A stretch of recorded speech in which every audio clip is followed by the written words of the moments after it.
밤마다 배를 짜는 우렁각시의 진실, 눈보라 속에 만난 하얀 미물의 정체, 태백산 자락의 깊고 깊은 골짜기, 인적조차 끊긴 그곳에는 오직 매서운 바람 소리만이 겨울의 주인인 양 행세하고 있었습니다. 나이가 30이 넘도록 장가는커녕 제 입에 풀칠하기도 바빴던 가난한 약초꾼 달수는 그 모진 겨울바람을 온몸으로 받아내며 산을 내려오고 있었지요. 부모님은 그가 아주 어릴 적 역병으로 일찌감치 세상을 떠나셨고 남겨진 것이라곤 비바람만 겨우 피할 초가 삼강과 낡은 지게 한 개뿐이었습니다. 에휴, 오늘도 허탕이로구나. 산신령님도 무심하시지. 이 엄동설 안에 뿌리 하나 내어주지 않으시니 말이네. 달수는 꽁꽁 언 손을 호호 불며 눈 속에 빠진 발을 억지로 옮겼습니다. 그의 인생은 그 겨울 산처럼 황량하기만 했습니다. 처마 밑에 거미나 가끔 부엌을 기웃거리는 생쥐가 그의 유일한 말벗이었지요. 밤이면 문풍지 사이로 들어오는 황소바람을 이불 삼아 누워 그는 자신의 초라한 팔자를 한탄하며 잠이 들곤 했습니다.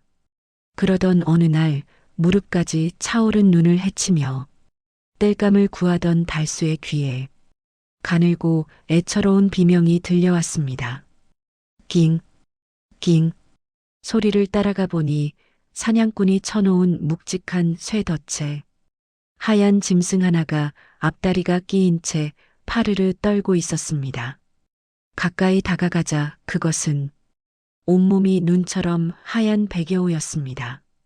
그런데 그 짐승의 눈빛이 참으로 기이했습니다. 보통의 여우라면 살기를 띠거나 미친 듯이 발버둥을 쳤을 텐데 그 녀석은 마치 달수에게 말을 건네듯 젖은 눈망울로 그를 빤히 바라보는 것이 아니겠습니까? 달수는 순간 갈등에 빠졌습니다. 이 백여우 가죽이면 장터에서 쌀 한 가마니는 좋게 받을 수 있을 터였습니다. 하지만 달수는 천성이 모진 사람이 못 되었습니다. 추위에 떨며 피를 흘리는 그 작은 생명을 보니 홀로 외롭게 사는 자신의 처지가 겹쳐 보여 마음이 아팠던 것이지요. 쯧쯧, 너도 나만큼이나 운이 없구나. 가만히 있어 보거라. 달수는 조심스레 덫을 벌려 여우를 빼내 주었습니다. 그리고 부러진 다리를 제 저고리 안감을 찢어 정성스레 싸매주고 품속에 넣어두었던 식은 주먹밥 반 덩이까지 내어주었습니다. 이것이라도 먹고 기운 차려라. 그리고 다시는 사람 눈에 띄지 말고 깊은 산속으로 가거라. 여우는 주먹밥을 먹는 둥 마는 둥 하더니 절뚝거리는 다리로 눈밭을 몇 걸음 가다가 멈춰 섰습니다. 그러고는 고개를 돌려 달수의 얼굴을 한참이나 바라보았습니다. 마치 그 얼굴을 가슴 깊이 새기려는 듯이 말입니다.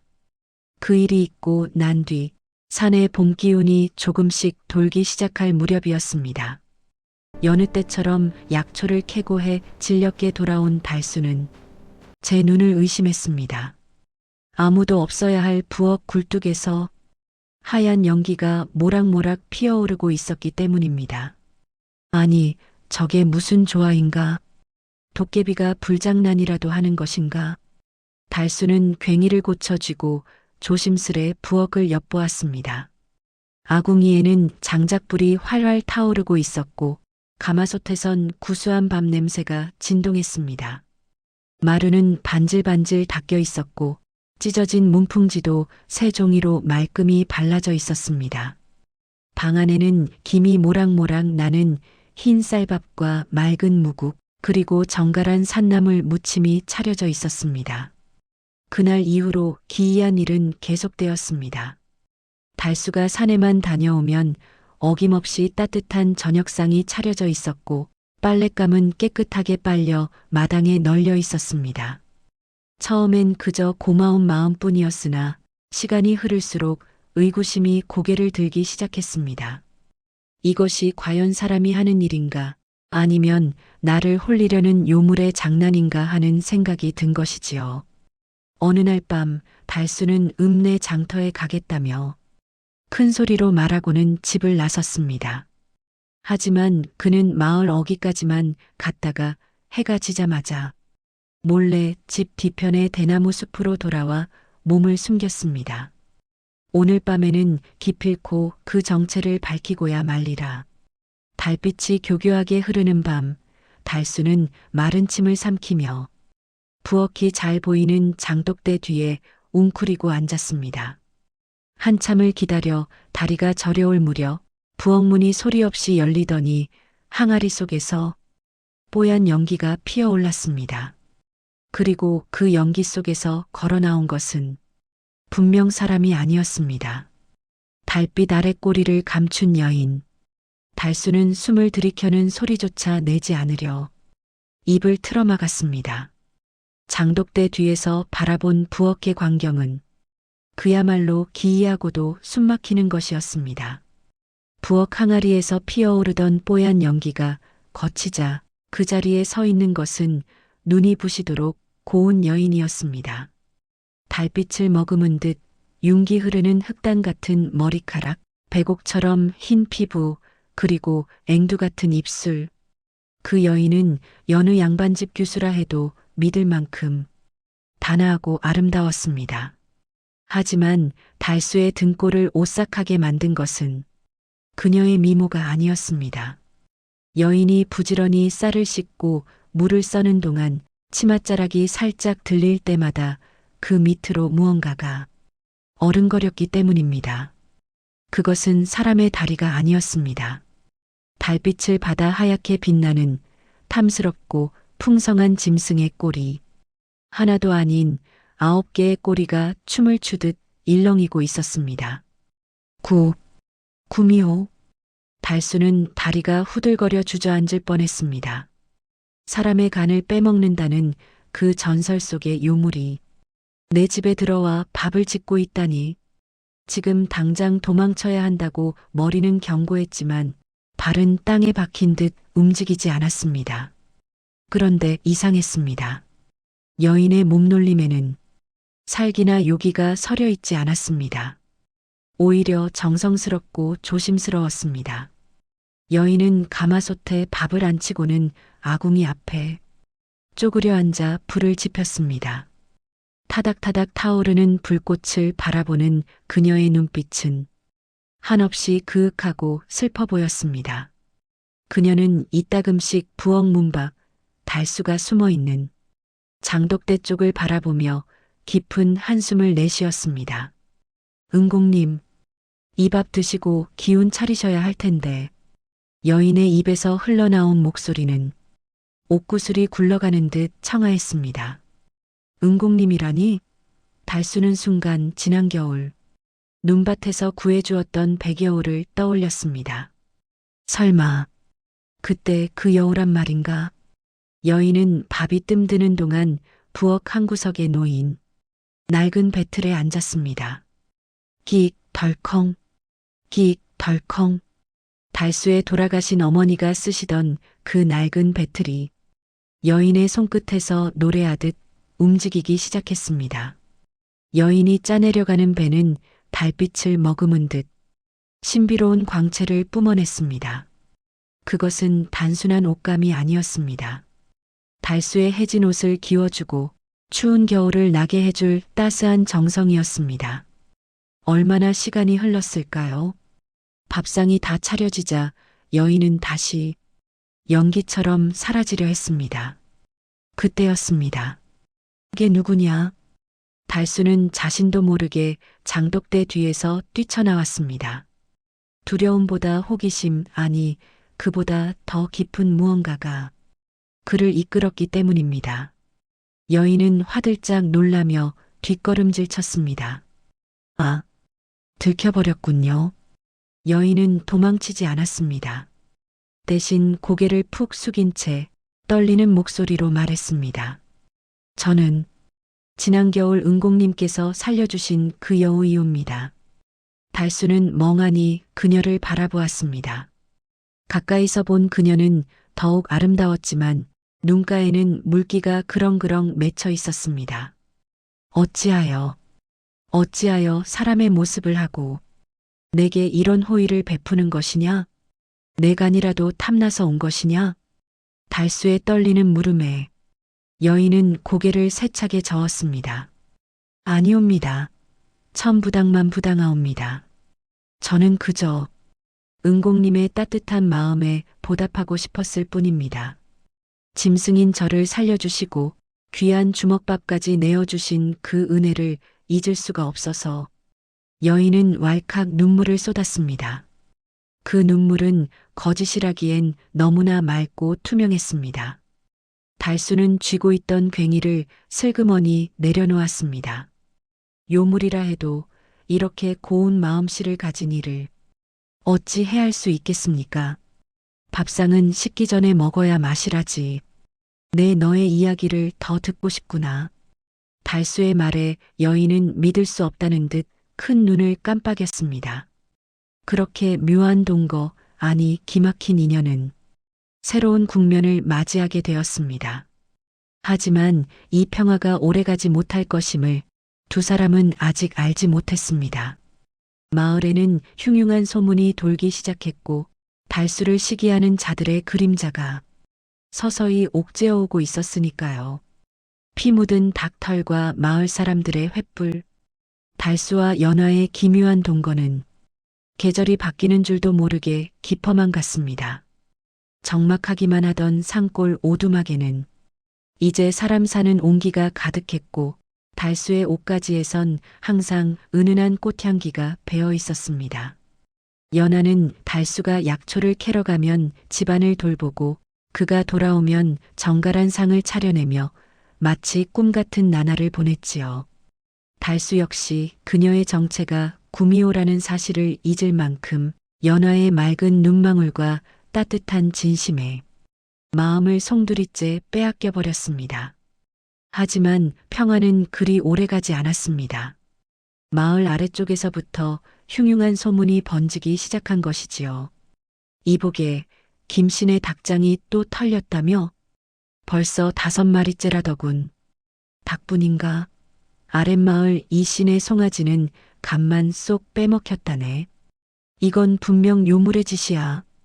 마을 사람들은 공포에 떨었습니다. 가축들이 죽어나가는 방식이 너무나 기괴했기 때문입니다. 그리고 그 화살은 자연스럽게 산골짜기에서 홀로 살던 달수에게로 향했습니다. 평소 가난뱅이 노총각이던 달수가 어느 날부터인가 비단옷을 입고 장터에 내다 파는 약초도 몰라보게 좋아졌다는 소문이 돌면서 투기 섞인 의심이 싹튼 것입니다. 그러던 어느 날 밤 사건이 터지고야 말았습니다. 달수는 그날따라 유난히 일찍 잠에서 깨어 부엌으로 향했습니다. 그런데 그곳에서 그는 보고도 믿지 못할 광경을 목격했습니다. 연하가 부엌 한 구석에서 하얀 소복에 피를 묻힌 채 무언가를 황급히 숨기고 있었던 것입니다. 연하야. 달수의 떨리는 목소리에 연하가 몸을 움찔하며 돌아보았습니다. 그녀의 입가에는 붉은 핏자국이 묻어 있었고 바닥에는 털이 삐죽삐죽 빠진 닭 한 마리가 널브러져 있었습니다. 은공님, 이건 그러니까. 연하는 당황하며 뒷걸음질 쳤습니다. 달수의 눈엔 배신감과 공포가 서렸습니다. 정말 마을 사람들의 말대로 그녀가 밤마다 마을로 내려가 가축들의 피를 마시고 간을 탐했던 것일까요?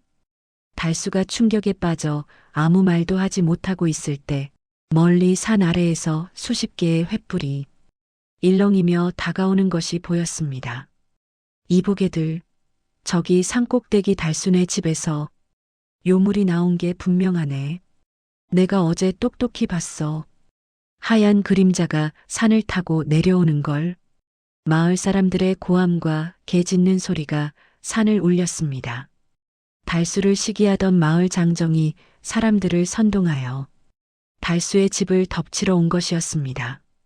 횃불의 불빛은 어둠을 가르고 순식간에 마당까지 들이닥쳤습니다. 달수 이놈, 당장 요물을 내놓아라. 짐승도 모자라. 이제 사람 목숨까지 노리려는 게냐? 마을 사람들은 낙과 곡괭이를 휘두르며 소리쳤습니다.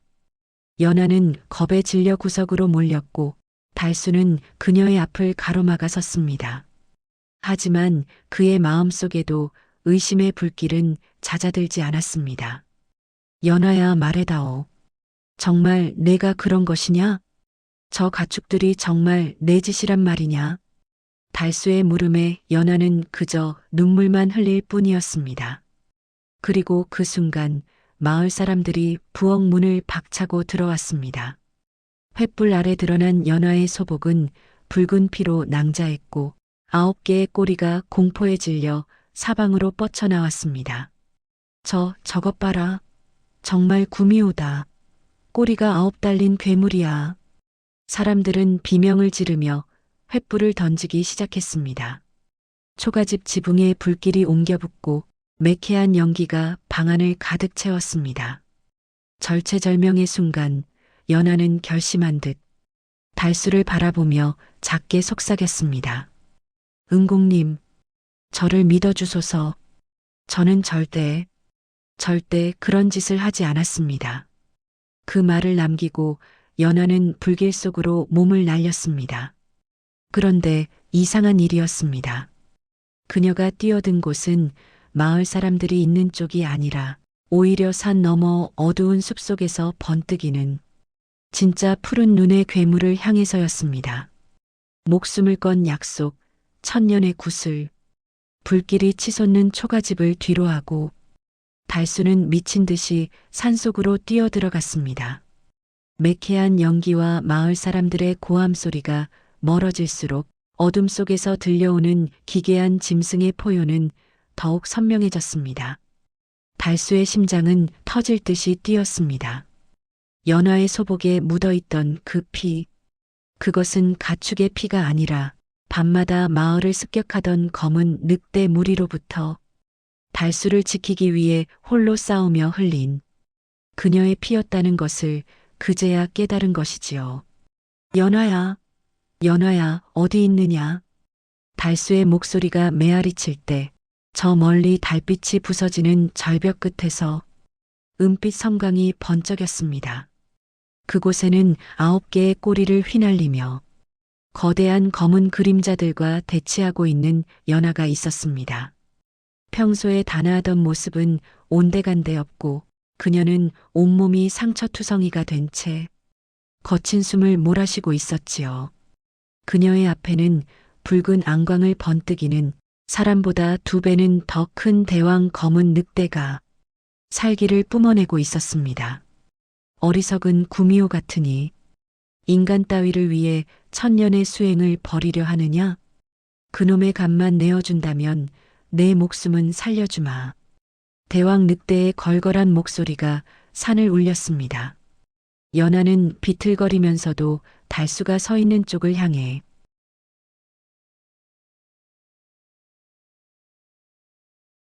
단호하게 소리쳤습니다. 은공님께 손끝 하나 대지 마라. 이자의 정이 나를 짐승에서 인간으로 살게 했으니 내 죽어 흙이 될지언정 너희에게 그를 내어줄 순 없다. 그 순간 대왕 늑대가 거대한 앞발을 치켜들고 연하에게 달려들었습니다. 달수는 앞뒤 재지 않고 괭이를 휘두르며 뛰어들었지만 요물의 힘을 당해낼 순 없었습니다. 늑대의 발톱이 달수의 가슴을 향해 날아들던 그 찰나 연하가 비명을 지르며 달수의 앞을 가로막았습니다. 콰드득! 날카로운 발톱이 연하의 어깨를 깊게 핥히었습니다. 연하는 고통스러운 비명을 지르며 쓰러졌고 달수는 그녀를 품에 안고 절규했습니다. 연하야, 안 된다, 제발. 나 때문에, 이 못난 놈 때문에. 연하는 창백해진 얼굴로 달수를 바라보며 미소 지었습니다. 그리고는 결심한 듯 입술을 굳게 다물고 가슴 깊은 곳에서 무언가를 끌어올리기 시작했습니다. 그녀의 입술 사이로 영롱하고 푸른 빛을 내뿜는 여우구슬이 천천히 떠올랐습니다. 그것은 구미호의 천년 기운이 서린 생명 그 자체였습니다. 은공님, 이 구슬을 받으소서. 이 구슬이 당신을 지켜줄 것입니다. 안 돼. 이걸 내어주면 너는 어떻게 되는 것이냐? 달수의 만류에도 불구하고 연하는 마지막 힘을 다해 구슬의 기운을 폭발시켰습니다. 눈이 멀 정도의 강렬한 백색 광위가 산 전체를 뒤덮었습니다. 어둠 속에 숨어있던 검은 늑대들은 그 신성한 빛에 비명을 지르며 재가 되어 사라졌고 대왕 늑대 역시 처참한 울부짖음과 함께 절벽 아래로 추락했습니다. 빛이 잦아들고 사방에 정적이 찾아왔습니다. 하지만 달수의 품에 안긴 연하의 몸은 서서히 온기를 잃어가고 있었습니다. 구슬은 다시 그녀의 안으로 돌아갔지만 빛은 이미 희미해질 대로 희미해져 있었지요. 연하야, 정신 차려라. 제발 눈 좀 떠보거라. 달수의 눈물이 연하의 뺨 위로 떨어졌습니다. 그때 멀리서 횃불을 든 마을 사람들이 이곳으로 다가오는 소리가 들렸습니다. 그들은 자신들을 위협하던 검은 늑대들이 사라진 것을 보고 어리둥절해하면서도 여전히 연하를 요물이라 부르며 달려오고 있었습니다. 저기 있다. 요물과 한패가 된 달수놈도 같이 있다. 연하는 간신히 눈을 떠 달수의 손을 잡았습니다. 은공님, 도망치세요. 마을 사람들은 저를 살려두지 않을 것입니다. 저와 함께 있으면 당신까지 위험해져요. 아니, 절대 혼자 두지 않겠다. 내가 나를 지켰으니 이제는 내가 너를 지킬 차례다. 달수는 쓰러진 연하를 등에 업고 일어섰습니다. 눈앞에는 분노에 찬 마을 사람들의 횃불이, 뒤에는 깎아지른 듯한 절벽이 있었습니다. 달수는 연하의 손을 꽉 쥐며 속삭였습니다. 연하야, 무서워하지 마라. 우리가 함께라면 그 어디든 두렵지 않다. 달수는 마을 사람들을 향해 매서운 눈빛을 보낸 뒤 연하를 업은 채 구름 위로 솟은 봉우리를 향해 발걸음을 옮겼습니다. 그것은 인간의 세상을 등지고 오직 서로만을 위한 길로 떠나는 슬프고도 아름다운 뒷모습이었습니다. 매서운 산바람이 달수의 뺨을 핥히고 지나갔지만 그는 멈추지 않았습니다. 등 뒤에서 느껴지는 연하의 가느다란 숨결이 금방이라도 끊어질 듯 위태로웠기 때문입니다. 마을 사람들의 횃불 소리는 어느덧 멀어졌지만 대신 깊은 산의 정적과 어둠이 그들을 에워쌌습니다. 달수의 집시는 이미 해저 발가락 사이로 붉은 피가 배어 나왔으나 그는 아픔조차 느끼지 못했습니다. 은공님, 제발 저를 내려놓으세요. 이대로 가시다간 은공님마저 목숨이 위험합니다. 연하의 목소리는 이제 가냘픈 바람 소리보다도 작았습니다. 달수는 그녀의 다리를 더욱 꽉 움켜쥐며 이를 악물었습니다. 아니, 절대 안 된다. 내가 나를 위해 천년의 기운을 다 썼는데 내가 어찌 너를 버린단 말이냐. 사람이든 요물이든 상관없다. 너 없는 세상은 내게 그저 차가운 겨울일 뿐이야. 그때였습니다. 짙은 안개가 두 사람을 집어삼킬 듯 밀려오더니 눈앞에 환한 빛이 비치기 시작했습니다. 험준한 바위산뿐이던 곳에 사계절 내내 지지 않는 꽃들이 만발한 신비로운 골짜기가 나타난 것입니다. 그곳은 태백산 속 안개 너머의 낙원이었습니다. 골짜기 중앙에는 맑은 폭포가 흐르고 있었고 그 옆에는 작은 초가집 한 채가 두 사람을 기다리기라도 한 듯 고요히 서 있었습니다. 달수가 그곳에 발을 들이는 순간 연하의 가슴 속에 있던 여우구슬이 마지막 푸른 빛을 내뿜으며 공중으로 솟아올랐습니다. 구슬의 기운은 폭포수와 어우러져 연하의 상처를 씻어내었고 그녀의 9개 꼬리는 서서히 하나로 합쳐지더니 마침내 사라졌습니다. 연하는 더 이상 요물도 인간도 아닌 그 중간의 신비로운 존재로 다시 태어난 것입니다. 그녀가 천천히 눈을 떠 달수를 바라보았습니다.